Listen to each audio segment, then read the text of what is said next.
right, ladies and gentlemen, welcome back. We're back for another episode with the Hops and Bobs podcast. I'm Joe. I'm one of your hosts. I am Mike, and I'm here as well. And I am producer Tom, and I'm always here, last time I checked. Yeah, Tom, you're always here. I'm here physically. You are a crucial part to this team here. Thank you. Yes, and so crucial that this episode is all about you. It's Producer's Pick. Producer's Pick, episode 3. That's right. What did you bring to us today? You're picking both. That's right. I picked both for the Producer's Pick, and for the album, I have selected Dirt by Alice in Chains.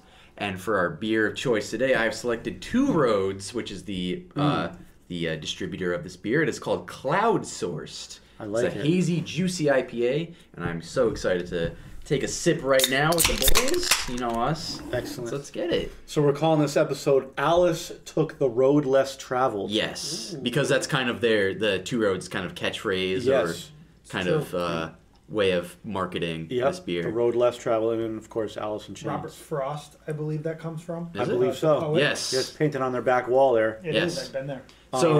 So I've always been a pretty big Two Roads fan. You know, they've got the Little Heavens, they've got the Rosemary's Baby, they've got all of these kind of relatively popular beers that are local to us, specifically in southern New England, and they also have a pretty big reach too. Mm-hmm. So I kind of bought this as like on a whim because I enjoy Two Roads, but I'd never seen Cloud Source before. Bought a 6-pack of it and brought it down to a nice setting, and I had a couple of them, and they're really nice. They're kind of this hazy, juicy 6.5% alcohol, which as Mike mentioned in a previous episode, just kind of a way of saying like a New England style IPA, right? Yeah, you get that kind of cloudiness, that little bit of a hazy look through it. Oh yeah, classic looking IPA, right? Definitely not transparent. No, when you smell it, you get the that citrusy smell from the different hops that they use. Yes. And again, you get that citrusy flavor when you drink it. Mm-hmm. And I think the blend on this is very, very well pulled off because you don't really get everything in layers. You get it all together. It's very intense balance with that kind of like a malt core that it has. Yeah. Once again, there's not a ton of back taste. Like you don't exactly right. When we talked about the Witch Doctor beer, it purposefully had the IPA at the front and then a little bit of that strawberry at the back. Mm-hmm. These don't have a specific citrus flavor to them. Yes. They're just citrus in general based off the hops they use and everything else. So you just like Cloud Source, just like and very similar to Baby Kittens, you kind of get that just IPA citrus flavor right at the beginning, and there's not a lot that hangs on at the end, which is okay. Yeah, and it's the brand is like, it puts you on cloud 9, which is how it kind of markets itself. I don't know how much that plays into the taste of the drink, but it's brewed with Cascade hops, Columbus, Centennial, Chinook, and Simcoe hops, and Citra hops, I'm not a big hops man, but that sounds like a lot of hops. That is a lot of hops. I'm seeing a lot of similarities with the hops used in Baby Kittens and a lot of other IPAs, like you said. But almost dropped the can. I did drop the can, but glad it was empty. When I think of Connecticut breweries, this is like one of the first that I think of, and I think it's probably the first Connecticut brewery that came into prominence that started the whole brewery craze in the state. I actually wasn't a big fan of a lot of their beers to start out with. This one though, this got me back into Two Roads. Yeah, definitely. And I don't know if that's just me being basic because I like the fruity IPAs. No, I get it. They made it. Bitch. Yeah, right. They made it. I like it. Like, have you ever had the Hazy Boy that they have? I actually have it. In my notes. Sorry, I got him with his mouth full. Big fan of Hazy. But it's got that similar That's kind what of... she said. Damn it. Couldn't go through one episode of this. But it's got very similar textures to the Hazy Boy that I definitely enjoy a lot. And this is newer. I mean, from what I'm reading, I mean, it's this year it came out, right? Yeah, and it's non-seasonal. They have it around, year-round. Yeah, because sometimes in the winter you get too stuck on some of the darker beers and the stouts and things like that. And I understand the porters. I mean, I understand that kind of season and the whole deal. But it is nice to be able to go with something a little lighter that's still got some body, some flavor, and some bite to it. That's not necessarily as dark as a porter or a stout or a they got like the vanilla porters and stuff, the coffee porters. They're great, but you just can't have a lot of them. You have one or two and you're full. Right. So yeah, so I think it has like the perfect body to it. It's not overwhelming to the point where, you know, it's not too much. It's like the perfect kind of level of IPA. It's where not a session IPA. Yeah. But it's the same feel as a session IPA. You can drink it casually to the point where it's not like eating a loaf of bread. I get that. I relate it a lot to like an all day IPA. Yeah. From Founders. You know, it's exactly, you can drink it all day and it doesn't kill you. Yeah. You know, there's not a lot of IPAs you can do that with. Yeah. Some other IPAs I like by Two Roads. Too Juicy, Little Juicy. We mentioned Hazy Boy. But I'm more of a fan of their later beers. Yeah. The Honey Spot, Not bad. Little Heaven. Yeah. Little Heaven's a little bit of got a little more hoppiness to it, a little more bite to it, which is probably why I'm not a big fan. And again, it's a good IPA. It's drinkable, but something like this still has the flavor, but goes down easier. Right. Yes, I would put a Little Heaven as like the baseline of where a good IPA starts. Yeah, and so you can tell as kind of like a baseline to where it is. Would you say if it's better or worse than Little Heaven? And I would say this is better because, you said, it goes down easier, and you have that bit of smoothness to it where you can drink it all day. This is a great one. And I just bought it on a whim too. I saw it in the store. I was like, oh, Two Roads are pretty solid. I'll buy it. Exactly. And it turned out to be a really, really good beer. Good can, good colors, good marketing. Yep, and it's got like the clouds as the hops on the container Very itself. well done. And actually, if you look closely, the little image on the bottom there is a picture of their brewery, like overlooking. Oh yeah, because really you cool. can see the sky in the back, the blue sky with the white hop clouds, and then you see the brewery in the back. That's clever. I like that. I love their imaging. They got a peace sign with a little thumbs up going on. Yeah, so they do that on a lot of their beers. If you look in the four corners, they do like the OK, they do a thumbs up, they do a peace, and they do a rock on. They're big with the hand gestures. So their logo, Two Roads, is two arms like kind of interlocking. I remember I learned on a tour that the two arms are supposed to signify a deal taking place. Really? Yes, and the two roads, the name Two Roads comes from the two roads that intersect at the corner because the brewery is on the corner of two roads, one of which is Honey Spot Road. So yeah, very. I'm very symbolic. Yes, from start to finish. I'm huge into logos and imagery, and I love that they keep their logos and imagery consistent throughout all their labels and cans. And I like the story behind their name and their logo. I thought that was pretty cool. Yeah, definitely one of the bigger local breweries around us to kind of spread out. But in keeping with the theme of thematic kind of elements to the naming of things, let's transfer a little bit to Dirt by Alice in Chains. Oh yeah. So what were your kind of thoughts going into the album? First, obviously I know you outside of the podcast. I was surprised that you chose this as your first album for the podcast. So my connection to this, I don't want to railroad you a little bit. No, I said this. So is your album, in school we had a music fraternity that I was not a part of, but I had a lot of friends in, called Phi Mu Alpha, and they do an album show every year. Shout out to Andrew Bosco, by the way, great guy. Hey, what's up, Andrew? No, he goes by Bosco. Don't ever. Oh, Bosco. Please call him Bosco. Okay, sorry, Bosco. But he was the president of Phi Mu A, or PMA. So he was. So they do an album show every year where they pick an album and they do the entire thing front to back.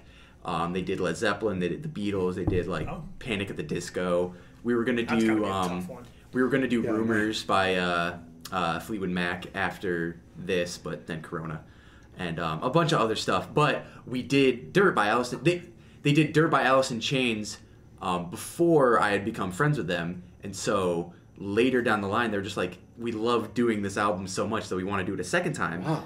So they asked me to perform a lot of the vocals on it. And so somewhere out there is a MP3 file of me singing all of the tracks from this. And so that's what kind of got me interesting emotionally attached to this album. I love every single track off of this.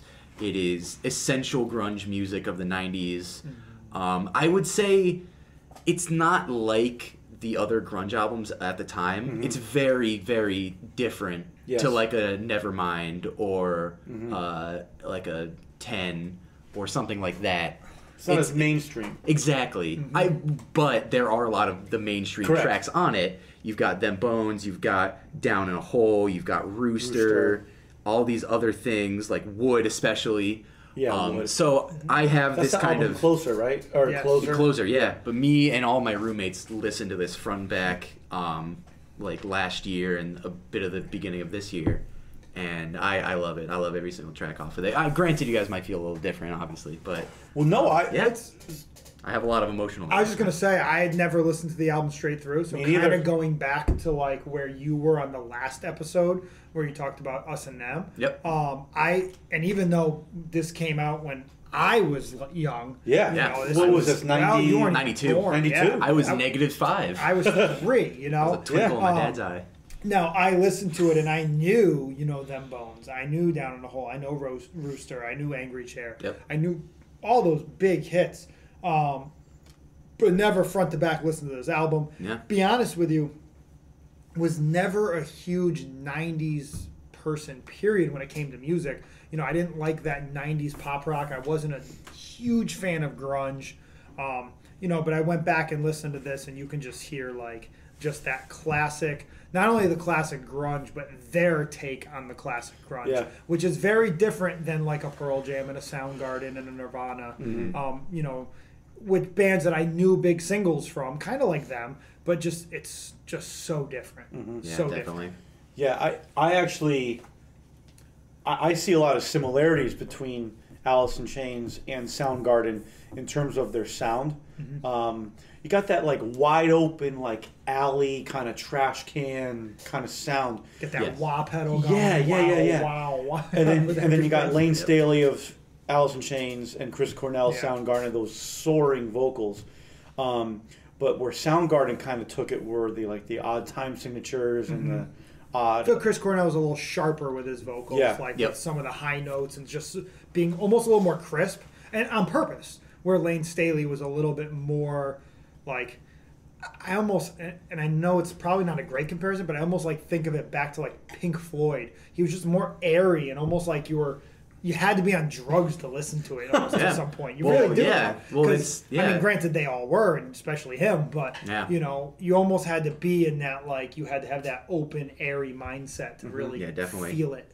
Yeah. Well, a lot of the tracks on this are have a heavy influence on drug use and the impact that it has on on Lane and on Jerry. On tracks like Rain When I Die, Sick Man, Junkhead, Godsmack, they have all of these references that go back to drug use, and it's unfortunate that Lane Staley ended up having an overdose in 2001. But you can definitely tell the authenticity and like the true raw feelings that come across on this album that, you know, the lyrics kind of lean towards. Definitely. When you think of this era, whether you're a fan of it or not, I think Alice in Chains is one of the bands that you mention, along with the Soundgardens, the Pearl Jams, the Nirvanas. Yeah, they're in like the big four, whatever you want to say. And you think about it too, like, I understand, like, you know, obviously Kurt Cobain passed away, and so did Lane Staley, and you still have Eddie Vedder, and then Chris Cornell passed away, which was a little bit more recent, but, you know, you look at the impact they had. I mean, you got a band like Godsmack. Well, funny, Godsmack. Oh, wait, that's one of these songs. Interesting. They're named after they're the song. actually, I saw them live. They were the first band I ever saw live, and that was one of the questions I want to say reluctantly answered on stage, because they asked the audience, it was an acoustic show, and they asked the audience some questions. This is Godsmack that you saw. Godsmack. Yeah. And they reluctantly answered, and I say that because I guess it's pretty well known that they were named after this song on the track, which I've actually labeled as my dark horse of the album, partially because of the connection that I saw Godsmack and they mentioned that was the reasoning. But then you also listen to lyrics, and it's definitely a very, very intimate song when you listen to the lyrics. I think he has a fantastic voice. Yeah. There are parts of it where it falters a little bit. So on tracks like Godsmack, he has such an interesting vocal performance. Actually, I tried to mirror this pretty well on the live show that I did. But he like shakes his diaphragm and almost spazzes it to get that kind of vocal performance out. And it's so interesting to kind of see how well it turns out, because it doesn't necessarily sound like the best track, but I feel like it's very important because it kind of continues with the themes of the album, because I feel like it's slowly starting to get more and more demented as the album goes, because you kind of lose some of the singles, and then it kind of gets more towards into the darker and depressing tracks in the second half of the album. For sure. But the themes of drug use and addiction and depression still kind of continue throughout the track list, and I think that's really interesting to see the progression of the track list kind of go in that direction. No, I mean this album really, it's a good album. I think it opens up great. Them Bones, in my opinion, is probably one of the best songs. Definitely. I personally put that as my number one. Actually, I have a very similar connection to this that I had with Wasting Light, because this Them Bones was on Guitar Hero, I believe Guitar Hero 2. Wow. Yes, and I played the absolute shit out of that game. So I had listened to Them Bones over and over and over again. Yeah. But in terms of an album experience, I had never really gotten that whole experience. Granted, I'd hear Rooster, Down in a Hole, stuff like that. I've heard that plenty of times before that. But as a whole album experience, I didn't really get to listen to that until streaming came out.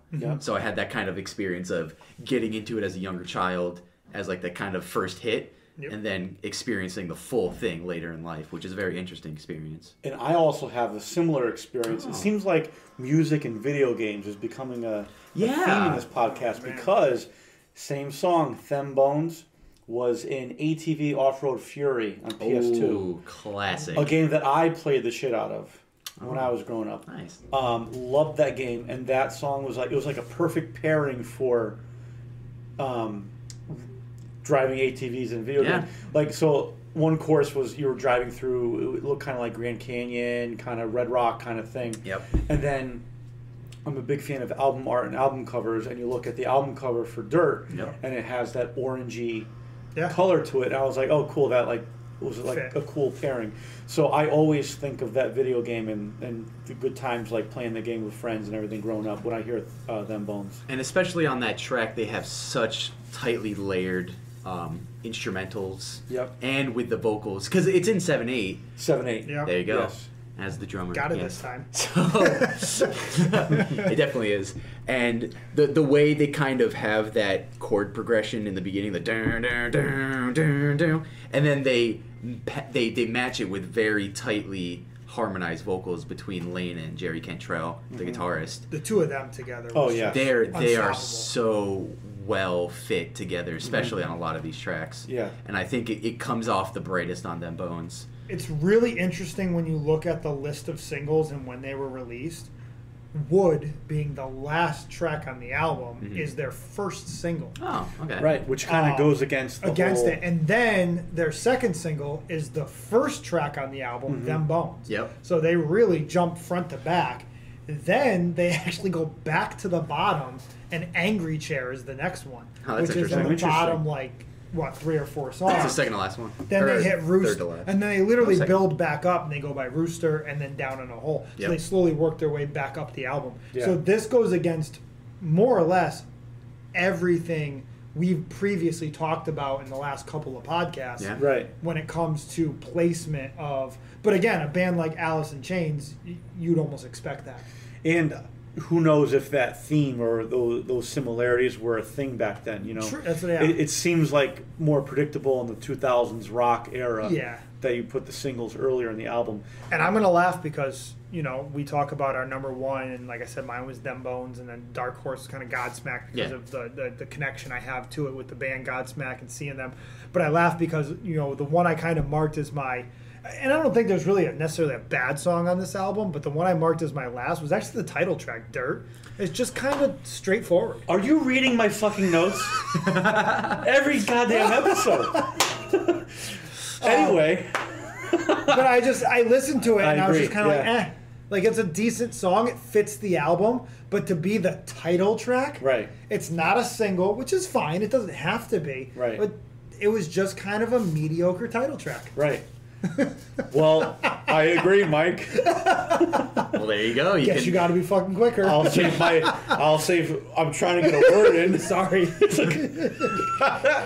I'll save my comments for our wrap up. That way we're not. I got you. Yeah.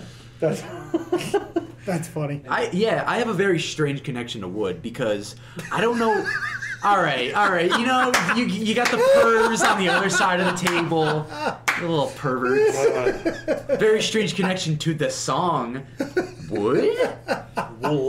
I don't know what it was. It was maybe I would just listen to it while I was like going somewhere during school, but I wouldn't listen to Wood through all the way because I would just listen to the track list all the way through, but I wouldn't listen to the end song Wood, and I'm not sure why it was because it's still one of their most popular tracks. It's their first single. Exactly, and it slowly builds at the very beginning because it starts with that little kind of like geeky bass intro, and very slowly over the entire track builds their energy and sound to the very end. When it gets to that very end outro of the song, he does that whole screaming part of "If I would, could you?" You know. Yeah. So I always kind of thought that was a really cool way to end the album off as like a last kind of question to the listener, like, oh, would you do this as well, or something like that.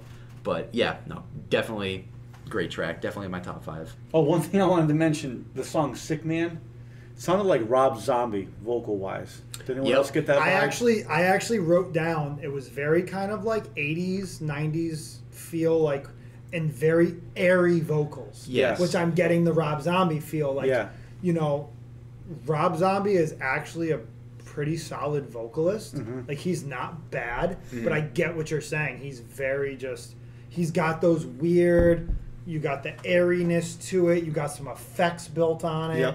And I can hear exactly what you're talking about. Yeah, I would say that track "Sick Man" is where the album starts to get more demented and twisted in terms of the track list. Yeah. But it has, you know, those kind of chugging and wailing guitars and those really weird off-kilter drums that are really interesting to me. You know, it speeds up for the verses and then slows down for the choruses, which is a very weird tempo change, but it fits well because they have that similar flow throughout the rest of the track list on this. It's not my favorite track. It's not, I wouldn't put it in the top 5 of this album, but it creates kind of an eerier tone going forward into the track list. And so that's kind of what I enjoy about that track. It connects, like you said, directly. You talk about like being odd and demented and all that. You know, you fit right in with exactly what you think of when you hear Rob Zombie. It's just like strange. I mean, some of his stuff, you're almost like, how did you make music from what you just did? You know? And I can see that with this, definitely. Yeah, absolutely. And actually, for when we did this song live, we had double percussion for this part, or for that track. So we had another drummer come in and even layer it heavier, and it sounded fantastic. Here's the problem I have. I mean, shout out to Ethan `𝘿𝙤𝙧𝙧, by the way. You're looking at 2 drummers right here. Yes. We didn't get an invite for that. We did. You know, it was a closed PMA event. Well, excuse me. It was, yeah, you know. Maybe you needed an invite. No. So get out of here and come back and produce it. You can't talk no more. Oh my god. So obviously I stole Joe's thunder with Dirt, but I guess if I'm throw out here a little side note. You didn't steal my thunder. That's okay. We share the same thunder, and you. We have a joint thunder. I was gonna say, if you look at the single releases, so you have Wood, you have Them Bones, Angry Chair, Rooster, and Down in the Hole. I don't know, something about Rooster. It's almost too popular. Like, I like the song, but I almost feel like if you had to look at all of those singles, I would put that as like my least favorite single. So, do you mean when you say too popular? Do you mean like in terms of how much it's played, or in terms of how many people are listening? Like, I guess a combination of both. Because I just feel like when you think of, there's so many Alice in Chains songs, but that's like the go-to song for them. Right. And it's almost like the same thing like "Smells Like Teen Spirit." Yeah, that's the song that everyone knows. And I mean, like, as much as it's a strange tune and almost not even a single, I love Angry Chair. Like, I think that's a great song. And it was at the bottom of the album, and it's not one of the ones that people really think of when they think of Alice in Chains. Yeah. But not that Rooster's a bad song, because it's not. I don't know. It's just something about it, though. It's almost like too mainstream for me when it comes to that album. Did you know Rooster was written about Jerry Cantrell's dad, who was in the Army, who had the nickname Rooster, and a lot of the lyrics are about the Vietnam War and like him being surviving like gunshots and explosions. Oh wow! Very interesting. I looked that up on Genius last night. Oh, very nice. So if you look at the lyrical content, it's very like military driven. Oh, cool. So I thought that was very interesting. Cool. Yeah, because a band from the 90s doing grunge kind of stuff, you don't think very political, military kind of mindset. A lot of that stuff. Yeah, that's cool. But yeah, it's such a switch up from a lot of the lyrical content they have on the entire album. Yeah.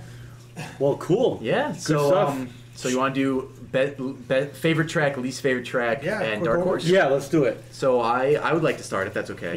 This is your episode. Thank you. I'd love to. Pick. So I will actually agree with Mike, with Them Bones being my favorite.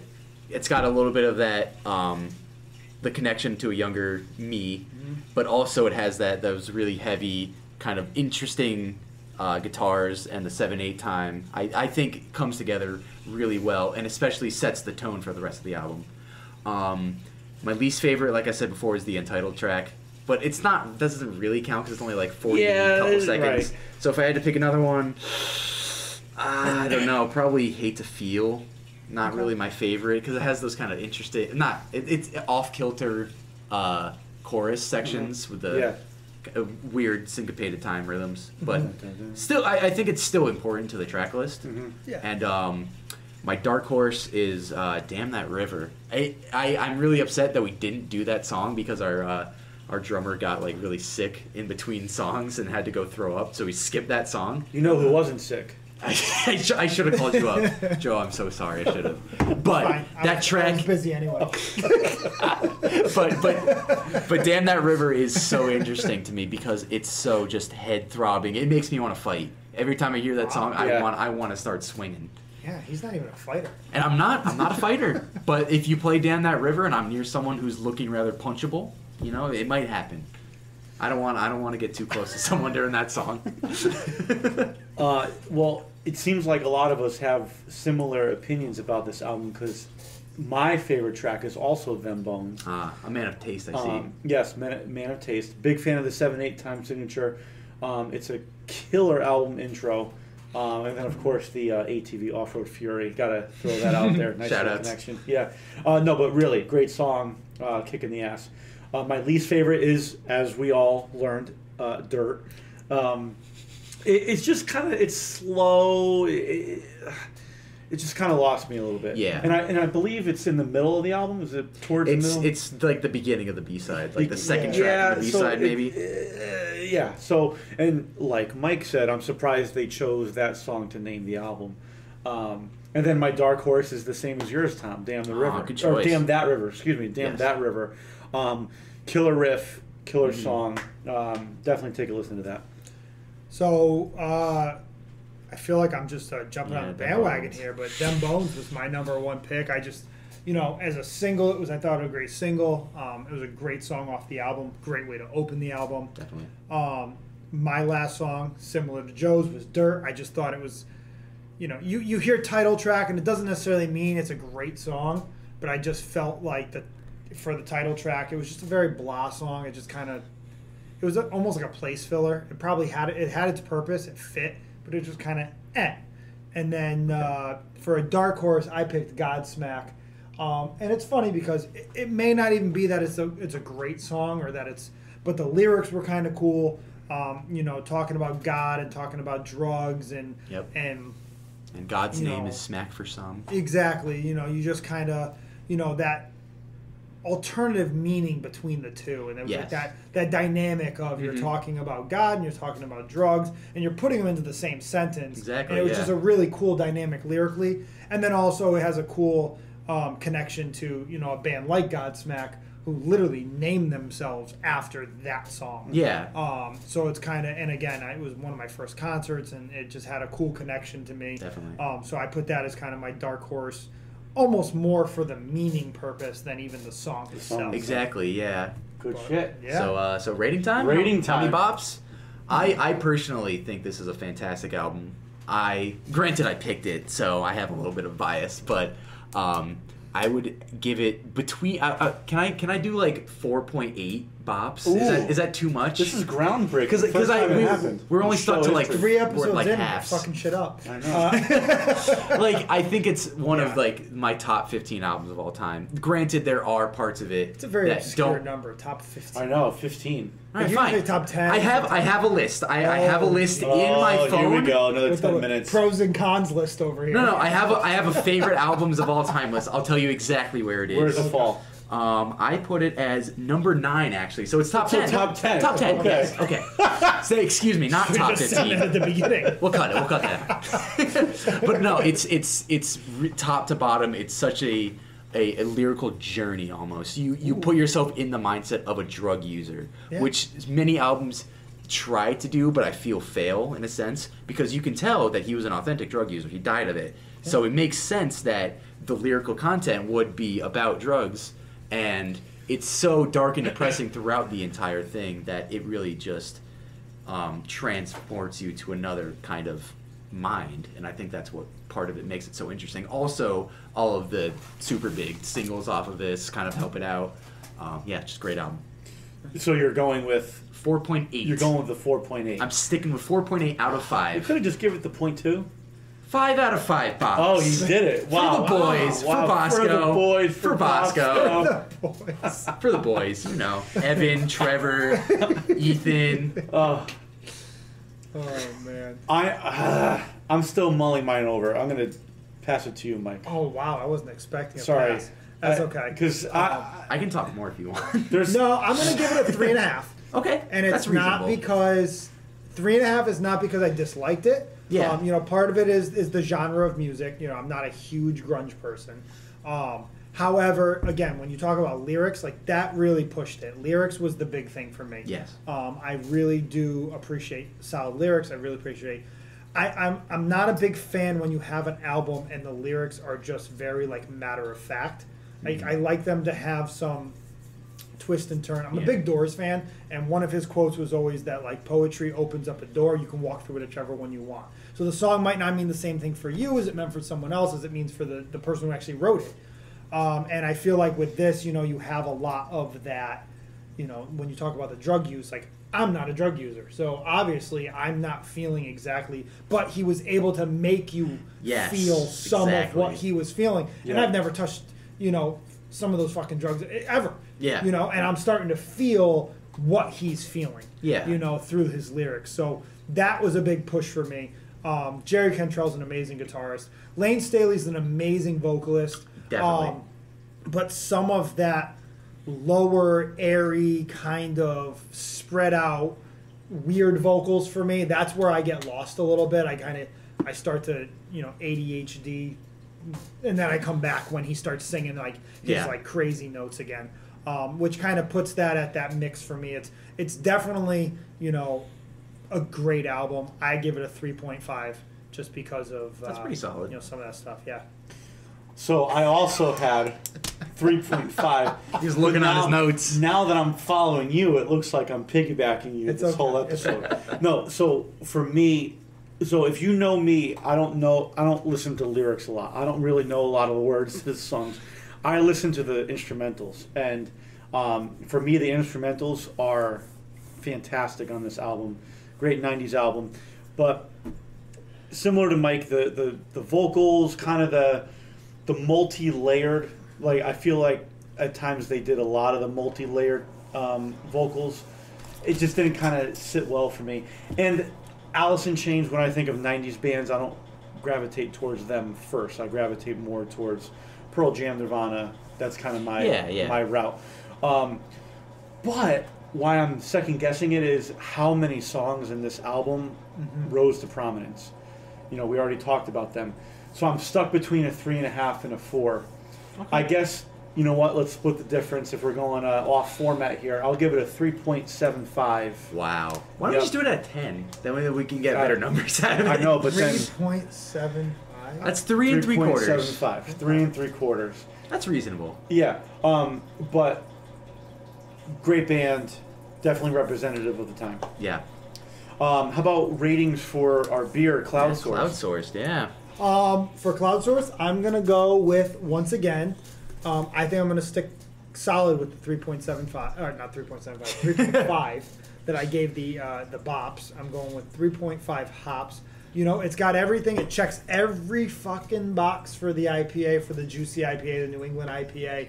You know, it's got that citrusy flavor. It's got a good smell to it. Mm-hmm. You taste the citrus going in. There's really nothing on the back end that's going to kill you or kind of leave a bad taste.